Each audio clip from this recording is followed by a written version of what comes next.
Don't let a tired mind control your morning. Take back your focus.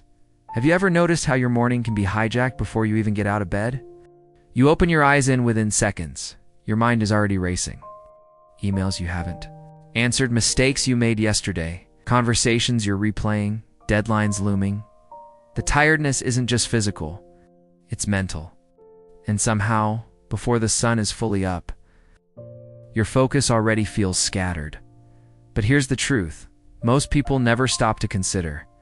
A tired mind is not an accurate narrator of your life, and if you let it take the wheel every morning, it will quietly steer your entire day. Today, we're going to talk about how to take your focus back, how to stop letting a fatigued, overstimulated mind dictate your mood, your decisions, and your direction, because your mornings matter more than you think, and you deserve to begin them with clarity, not chaos. 1. A tired mind distorts reality when you wake up mentally exhausted. Your thoughts are not neutral, they're distorted. Psychologists have long studied how cognitive fatigue affects perception. When the brain is overloaded, it leans toward negativity. Problems look bigger. Tasks feel heavier. Your future seems more overwhelming than it actually is. This isn't because your life is falling apart. It's because your nervous system hasn't reset. When you scroll your phone the moment you wake up, you flood your brain with stimulation. When you carry unresolved stress into the night, your mind continues processing while you sleep. So in the morning, instead of feeling restored, you feel like you've been running. A tired mind magnifies what's wrong and minimizes what's possible. And here's the dangerous part. You believe it. You believe the voice that says, "I'm already behind." You believe the whisper that says, "Today's going to be stressful." You believe the heaviness that says, "I don't have the energy for this." But that voice is not clarity. It's fatigue speaking. Taking back your focus begins with one simple awareness. This is just a tired brain, not a permanent truth. Before you check your phone, before you open your laptop, before you engage the world, pause. Take one slow breath and ask yourself, is this thought a fact or just fatigue? That single question creates space between you and the noise point 2. Your first 20 minutes. Set the emotional tone. Many people think productivity starts with a to-do list. It starts with emotional regulation. The first 20 minutes, after waking, are neurologically sensitive. Your brain is transitioning from slower sleep waves to alertness. What you feed it in that window becomes the emotional template for the next several hours. If you feed it urgency, you'll feel rushed. If you feed it comparison, you'll feel inadequate. If you feed it negativity, you'll carry tension all day. But if you feed it intention, everything changes. This doesn't require an hour-long meditation. It doesn't require a perfect routine. It requires protection. Protect the first 20 minutes like they belong to someone you care about deeply, because they do. Instead of grabbing your phone, try this. Sit up slowly. Drink a glass of water. Step outside or look toward natural light. Take 3 steady breaths. Set one intention. Today, I will focus on what I can control. That's it. You're not trying to win the day in those minutes. You're simply choosing who leads a tired mind or your intentional self. Focus is not something you find later. It's something you claim early. 3. Focus is energy management, not willpower. Most people believe they lack discipline, but what they actually lack is managed energy. Mental fatigue accumulates quietly. Late night scrolling, multitasking, constant notifications, background stress. Your brain is never fully off. And when morning arrives, you expect clarity from a system that hasn't rested. Focus isn't about forcing yourself to concentrate. It's about removing what drains you. Start small. Silence. Unnecessary notifications. Choose one priority instead of 5. Work in focused intervals, 25 to 45 minutes, then pause. Step away from screens when you eat. You don't need superhuman willpower. You need fewer distractions. Think of your focus like a battery. Every interruption drains it. Every intentional pause recharges it.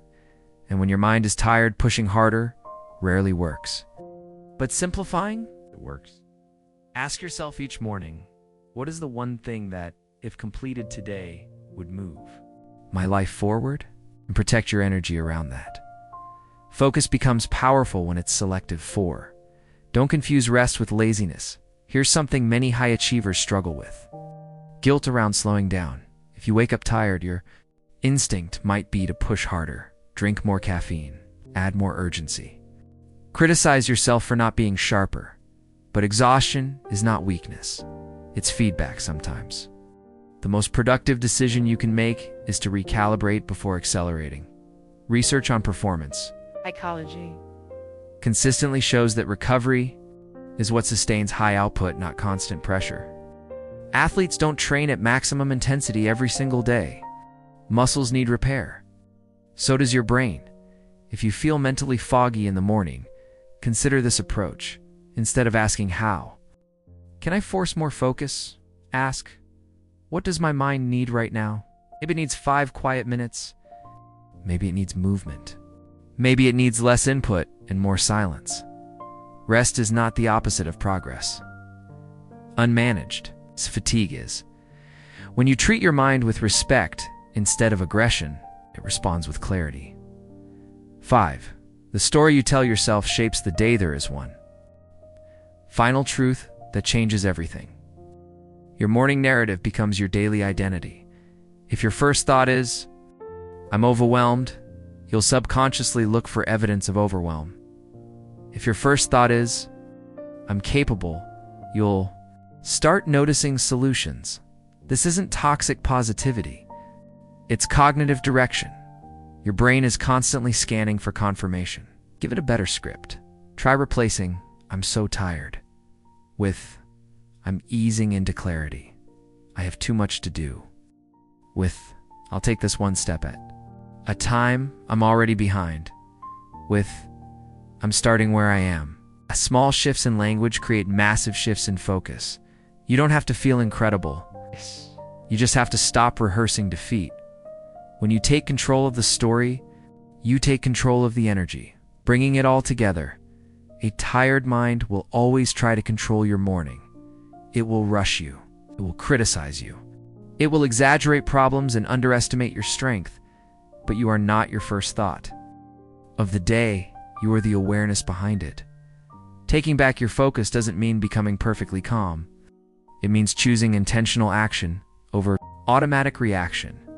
It means protecting your first minutes. It's managing your energy, simplifying your priorities, rewriting your narrative, and most importantly, remembering that clarity is built, not found. Every morning is a fork in the road. 1. Path is unconscious. Repetition letting fatigue decide. The other is conscious direction choosing. Focus deliberately. You don't need a perfect life to have a powerful morning. You just need one intentional decision. A gentle invitation. If this message resonated with you, take a moment tomorrow morning to practice just one of these shifts. Don't overhaul your life overnight. Just reclaim your first 20 minutes. And if you're on this journey of mental clarity and personal growth, you're exactly where you're meant to be. Here at Awaken Mindset, explore the psychology behind your habits, your emotions, and your inner dialogue so you can live with more awareness and intention. If you found value in this, consider subscribing and sharing this message with someone who needs a calmer start to their day, because focus isn't about doing more. It's about thinking clearly enough to do what matters. And tomorrow morning, you get another chance to begin again.